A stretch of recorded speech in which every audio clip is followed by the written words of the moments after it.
So good morning, everybody. Thank you all for being here. I'm Bill Johnson, the Fire Chief of Cobb County Fire and Emergency Services, in partnership with the Office of our State Insurance and Safety Fire Commissioner, John King.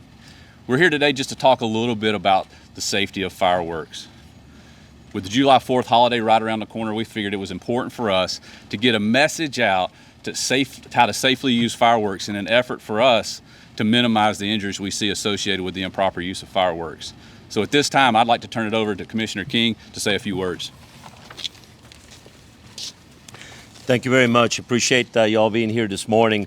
But it's important, this weekend is such a, great opportunity to celebrate our independence as a nation. But it's also a reminder that there's so many people, gotten injured in the past.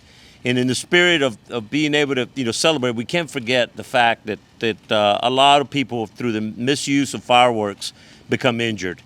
Three-fourths of the firework-related injuries occurred during this 4-week period surrounding July 4th. Fireworks caused more fires in this weekend than any other causes involved. Average of 3 deaths, 40 injuries, and $43 million in property damage nationwide occurs as a result of the misuse of fireworks.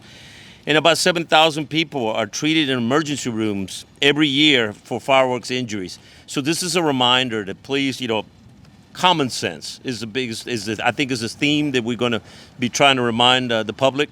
But it's just read the labels on the fireworks that you purchase. Make sure you buy your fireworks from reputable and authorized resellers. Do not re-engage and not reignite any fireworks that malfunction. And make sure that you have a water source nearby if you're going to be using fireworks, to make sure that you put out any potential fires or malfunctions on the fireworks. Adults should supervise children, and children should not be using them. The adults should be the ones igniting the fireworks. And if you're going to, there's some provisions not only for the private use of fireworks, but also if there's going to be displays, those have to have a complete different requirement for permitting for the use of this public display of fireworks. So we ask you to call your local fire department. Cobb County has a fantastic organization here that protects the Cobb community. And we ask people just make sure that you remember that the safety, don't sacrifice the health of your family because of misuse of fireworks. Thank you all very much. Thank everybody for your attention today and coming out. My name is Nick DAWE. I'm the Division Chief of the Cobb County Fire Marshal's Office and also the County Fire Marshal. July 4th is a special time of year in our country. Families come together and celebrate the greatness of our nation, and it's birthday as well. But it's also a time, unfortunately, when people can become injured or hurt as a result of fireworks. So I'm asking our local families and the residents of Cobb County, or anybody that hears this public service announcement, to celebrate safely and be careful when using consumer fireworks. Our national statistics show that 75% of all related fireworks happen within a few days before or after Independence Day. And in Cobb County, we've already had one victim. Over the weekend, somebody had a very serious incident and almost lost their leg. So now is a great time to be focusing on firework safety. We've provided the media some handouts. Get with our PIO officers. We can provide these digitally if anybody wants. They were provided to us by the National Fire Protection Association, or NFPA. As you can see, the most common injuries are hands and fingers, legs, and eyes.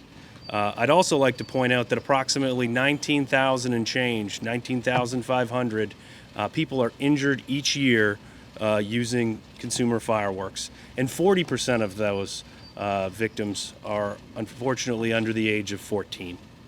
The leading injury statistic is allowing our kids to use sparklers. Similar to a blowtorch, sparklers can get up to 1,200 degrees. Please remember that, parents, when you're allowing your kids to use sparklers. Once we're done, I'm going to have our public information officer translate this into Spanish, but I want to leave in summary with 5 basic fire safety tips. First, leave the professional fireworks to the professionals. I recommend anybody not trained in using fireworks to attend a show in your community. The Cobb County Fire Marshal's Office has already approved 10 public displays. You can find a list of those events over the weekend on our social media platform at Cobb County Fire. 2 is keep the fireworks out of the hands of children. If kids need to participate, glow sticks are a great alternative. Third is never relight a firework that didn't go off. If it's a dud, please do not try to refire that shot. A newer issue we're seeing is be cautious when using consumer fireworks after using hand sanitizer. We're seeing an uptick in people's hands getting burnt as a result of this. And lastly, and most importantly, always have an extinguishing source nearby, like a bucket of water or a garden hose. If something happens, it's a great tool to prevent a fire. Thank you. All right, do y'all have any questions at this time? Hey Nick, I had a question for you guys. I know every day you guys are running calls, a lot of calls every day here in Cobb County. If you can you all describe what it's like during 4th of July weekend and the kind of calls that you all are responding to? Sure. It tends to be one of the busiest calls for brush fires. But as the fire marshal mentioned, we see a lot of what we call fallout fires, or fires that are a result of consumer fireworks done at homes or neighborhoods where they haven't cleared a safe area to conduct a fireworks show, and then ancillary items catch on fire, not necessarily items in the area. So it tends to be one of our largest EMS days for emergency response calls, as well as for brush fire calls as well. Any other questions? Commissioner, there's been a lot of reports out there that there's been a shortage of fireworks out there, and I don't know if that brings up any concern about, let's just say, fireworks of lesser quality getting into the pipeline. I don't know if it's because of a supply issue, but I tell you, we've always had a problem with people going and buying fireworks from unauthorized resellers, and they're just not safe. And that's the bottom line. Is if you're going to use fireworks, by quality, you get what you pay for, and it's translated into a safe experience. So we have a lot of people, bringing fireworks from out of state, some of them even from out of country, and those just are not safe. You all mentioned the injury to someone with the leg. Can you guys go into a little bit more detail about that? Unfortunately, I can't go into too much more detail other than they were launching fireworks in an unsafe manner, and it did result in an explosion, and that explosion did result in lower limb injuries to that person. It was an adult, yes. So for your benefit, we've got some displays that we're going to be doing right outside in the front of the safety village of some common injuries that we see amongst consumer fireworks. So we demonstrated 3 of our most common injuries, or the most fatal injuries that we see with fireworks. One is returning to what's called a dud firework, something that did not shoot off, and returning to inspect or figure out why it didn't go off is extremely dangerous. Sometimes a gust of wind can reignite that fuse or accelerate that fuse, and it can cause death or serious injuries.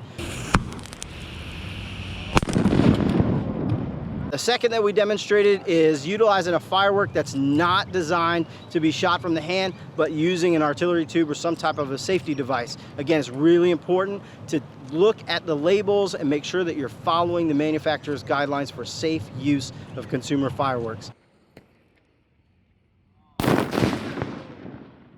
then the third is a video kind of dare or prank that we have seen that's created a ton of injuries. People don't understand the amount of force that comes from those artillery shots in those tubes. And if you saw, the base of that tube can come dislodged, or even with your grip of your hand, that tube can come out with such a tremendous amount of force that it can actually split the skull, create a tremendous amount of brain and head injuries.